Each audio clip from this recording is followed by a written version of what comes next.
Actually বাইরে গেলে তাড়াতাড়ি ফেরার থাকে, কারণ দিন রাত্রি 48 ঘন্টা ট্রাভেল করার পরে যেভাবে আমাদের যেতে হয়, কারণ আমাদের ডাইরেক্ট ফ্লাইট না থাকার জন্য, ফলে দিনটাও যায় রাতটাও যায়, অ্যাকচুয়াল ট্রানজিট নিয়ে অনেকটা টাইম চলে যায়।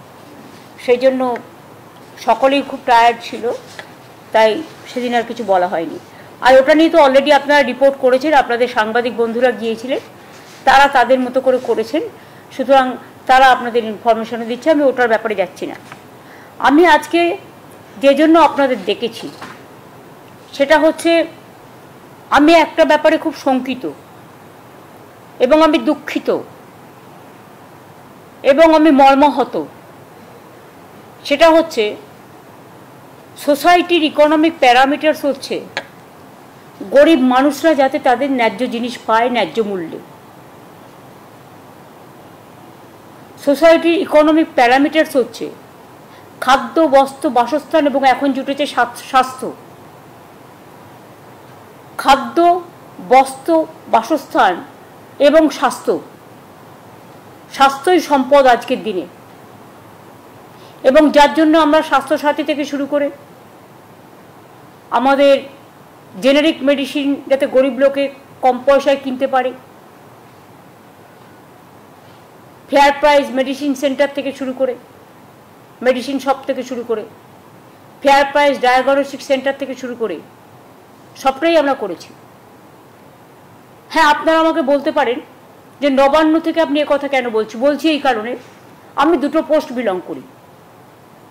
আমি গভর্নমেন্টের হেলথ ডিপার্টমেন্টটাও দেখি, এবং ফ্রি মেডিসিন, ফ্রি ট্রিটমেন্ট করতে গিয়ে বছরে আমাদের অনেক টাকা খরচ হয়। প্রত্যেকটা হসপিটালে আমরা ফ্রি ট্রিটমেন্ট দিই গভর্নমেন্টের, প্রায় 30-35 হাজার বাচ্চাদের আমরা হার্ট অপারেশন করে দিই বিনা পয়সায়।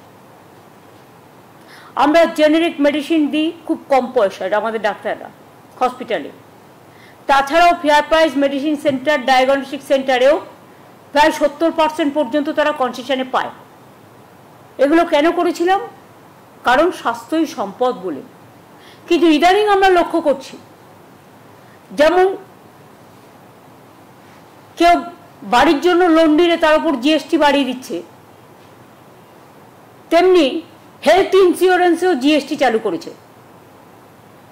আমি বারবার চিঠি লিখে প্রধানমন্ত্রীকে আবেদন করেছিলাম যে হেলথটা হচ্ছে মানুষদের ওয়েলথ, হেলথের ওপরে বাধা নিষেধ আরোপ করে ট্যাক্সেশন করা উচিত নয়। আমরা রাজ্য জিএসটি করে দিয়েছিলাম একটাই কন্ডিশনে, যে জিএসটির টাকাটা আমরা আমাদের প্রাপ্যটা পাবো, কিন্তু সেটা তো পাচ্ছে না, সেটা হচ্ছে না। গরিব লোকেদের সব কাজ বন্ধ করে দিয়েছে সেন্ট্রাল গভর্নমেন্ট। তাহলে সেন্ট্রাল গভর্নমেন্টে আছে কিসের জন্য?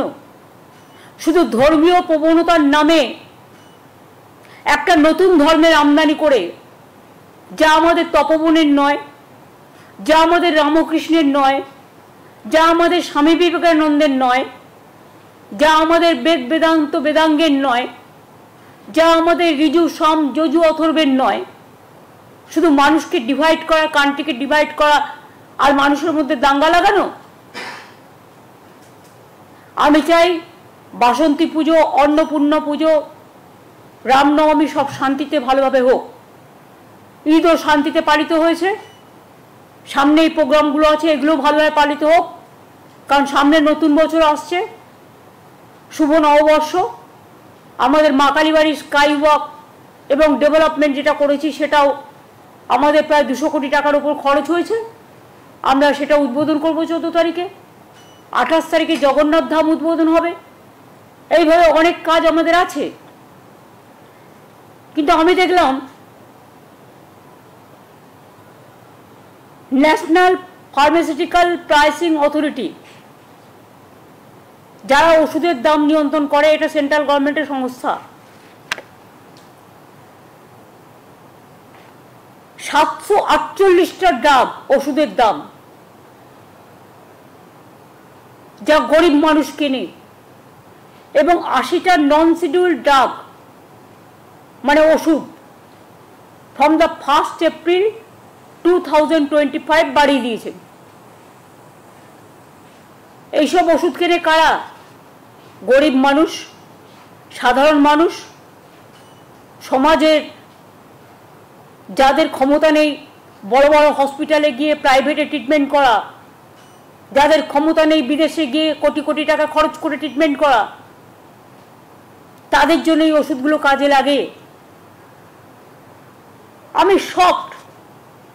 আপনারা জানেন আমরা কেন ক্লোস্টোরেল যে tablet atorvastatin or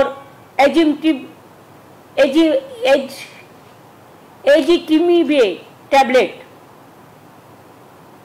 to control cholesterol, মানে হার্ট ডিজিজকে কন্ট্রোল রাখার জন্য 31.8% বাড়িয়ে দিয়েছে, যেটা মানুষের প্রায় 80% মানুষকে খেতে হয়। অ্যাট্রোভাস্টিন and ezetimibe ট্যাবলেট এটাও প্রায় to control cholesterol, to give a special attention for health care, heart disease, যাতে হার্ট অ্যাটাক না হয়, কোলেস্টেরলটা কন্ট্রোল করে। আপনারা জানেন আমাদের মধ্যে 3টে কোলেস্টেরল কাজ করে। আমি ডাক্তার নই, বা যেটুকু আমার জেনারেল সেন্সে বলছি। HDL, LDL and VLDL সেখানে বাড়িয়েছে 57.9%। এরপর দেখুন again atorvastatin calcium and fenofibrate tablet to control cholesterol 28.3%, মানে 28.3% বাড়িয়েছে। এরপরে হচ্ছে to control cholesterol atorvastatin and clopidogrel tablets.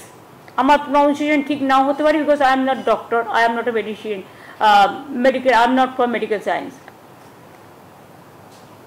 To control cholesterol, মানে কোলেস্টেরলটাকে লিমিটে রাখার জন্য যাতে হার্ট ডিজিজ না হয় এগুলো দেখে, সেখানেও বাড়িয়ে দিয়েছে 45.5%। এবার দেখুন to control cholesterol atorvastatin and ezetimibe tablets to control cholesterol, এগুলো সবই হার্টের জন্য মেনটেন করতে হয়, 115.8% বাড়িয়ে দিয়েছে। এরপরে দেখুন এগেইন